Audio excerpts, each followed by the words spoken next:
is Tia Krebs. My title of my presentation is Underage Smoking and Drinking. My research question is, should the legal smoking and drinking age be lowered to 18? I have a picture of people drinking alcohol and a no smoking sign, because obviously the legal drinking and smoking age is now 20. The legal smoking age is now 21. The legal drinking age has been 21 for a long time. The audience that I'm aiming for is people between 18 and 20 and people 30 and older.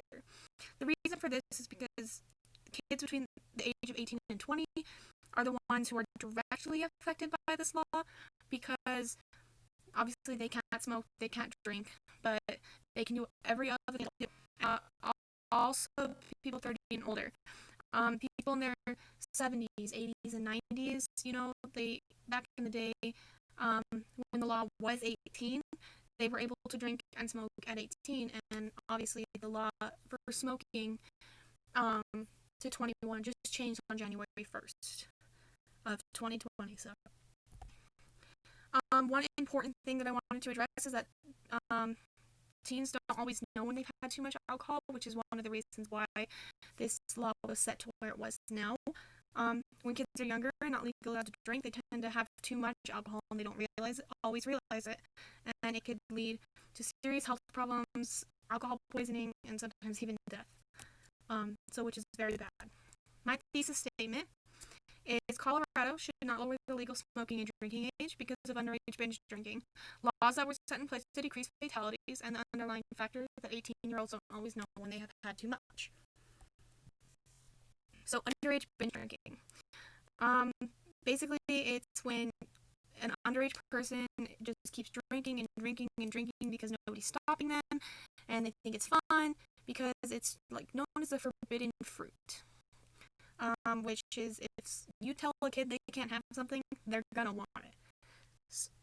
So, raising the age to 21 to purchase alcohol has really not stopped young adults and teens from drinking too much. If anything, it's fostered binge drinking and forced consumption underground, where colleges and universities can't inculcate the attitude of duty and restraint at underage drinkers on their watch. I do have this chart here, which shows that the age group with the highest percentage of binge drinking is 25 to 34, which is understandable because they are in that legal age to drink. The second highest, though, is 18 to 24, which shows that, and they're almost the same up there, which is pretty bad, because 18 to 20, you cannot drink. 21 to 24, I get it, you're in the legal drinking age, it's fine. But 18 to 20, you cannot drink legally. And even this high school students, grades 9 to 12, that's pretty high up there as well. Drinking in high school, not good. But the lowest one is 65 plus. Obviously, they are older, they don't drink as much as they used to, I bet. If teens wanted to drink, they usually find a way, whether it is stealing their parents' alcohol or getting someone else to buy it for them. Changing the law to 21 has not really changed much. It's just made it a little harder to get these products and smoke and drink. It's just made it a little harder and more challenging for these teens to get it, but they usually find a way because they're pretty creative. Alright, so the second reason for my thesis statement is laws set in place to protect. For comparison's purpose, growing the drinking age saved lives too. This occurred in 1984 when the lowest drinking period was 18, but most intoxicated drivers were 18 to 20. After that drinking period was bumped up to 21, deadly crashes at the age bracket dropped significantly. In 1982, 61% of crashes affected teenage drivers. By 1995, that figure had dropped to 31%. So basically, before the law changed to 21, 61% of crashes were alcohol-related in teenagers. Like I said, teenagers don't always know when they've had too much. They think they're okay to drive. Also, raising the law to 21 has... Sorry, I lost my train of thought. Raising the law to 21 has obviously helped a lot, because 61 to 31%, that's a 30% drop of fatalities in teenage drunk drivers, so that is very good. Many drunk driving accidents happen every day, but before the law that you had to be 21 to drink, it was mostly kids between the ages of 18 to 20, which is why they changed it. They thought by changing the law, the number of underage drunk drivers would decrease. Obviously, you cannot stop the world. You cannot stop drunk drivers altogether, because if you're 21 and up, you're legally allowed to drink, and not everybody makes the right choices. But what they wanted to do was decrease the kids, um, the kids' fatalities, because they're young, they're not supposed to be drinking, and it's just a lot. All right, so when is alcohol? When is too much? When have you had too much alcohol? So a current survey by the National Institute of Justice found that nearly half of all college students in the United States have been drinking alcohol for at least 1 year before they were legally allowed to drink alcohol. Which is not surprising, given that many people are still underage and do not know how much alcohol they are consuming. Many teens nowadays drink when they're 12 until they're legally allowed to drink, because it just depends on where you grow up at. For this picture, I have a chart of the blood alcohol concentration. As you can see that it starts off low, mild speech, memory, attention, sleepiness, and then it gets a little higher, and the symptoms get worse, and then higher up, and then at the top we have life-threatening. So if you have this, you have 0.31 to 0.45% alcohol blood alcohol concentration. You could lose consciousness, danger of life, alcohol poisoning, and you could die, because it ruins your organs. It would shut down your organs, basically. Alright, so a lot of people don't realize when they've had too much, but it's usually underage drinkers who end up in the hospital with alcohol poisoning.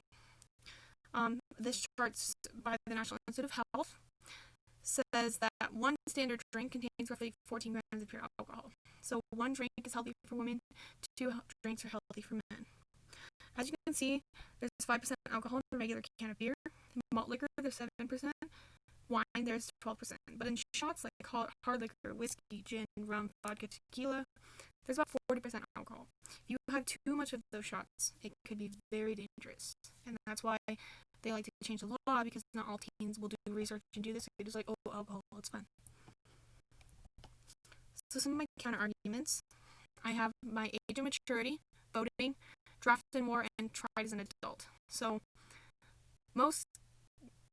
this is the arguments that people say, well, an 18-year-old can buy a house, they can buy a car, they can move out, they can sign a lease, they can get a job, they can do whatever they wanted except for drink alcohol and smoke. Which is pretty unfair to a lot of people, just because why do they have 2 ages of maturity set? Voting, they can vote for the president, the Senate, the governor, they can vote for laws to be passed, bills to be passed, everything, but they cannot drink and smoke, which is, to some people, really ridiculous. Draft and war. It's funny how we can go to war at 18, we can fight in the army at 18, but we cannot have a drink or a smoke with the army, with them when we're in there. It's absurd to some people. Try it as an adult in court. You can try it as an adult in court for anything, but yet you cannot have a smoke or a drink. So basically, you can do everything an adult can do except for smoke and drink. So, this is one of the reasons.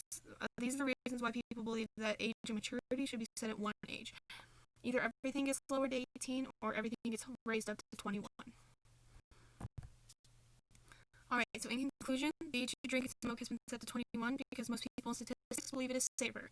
Even though some outstanding arguments in my research believe the age of maturity should be set to 1 age, I believe the legal age has more advantages than disadvantages.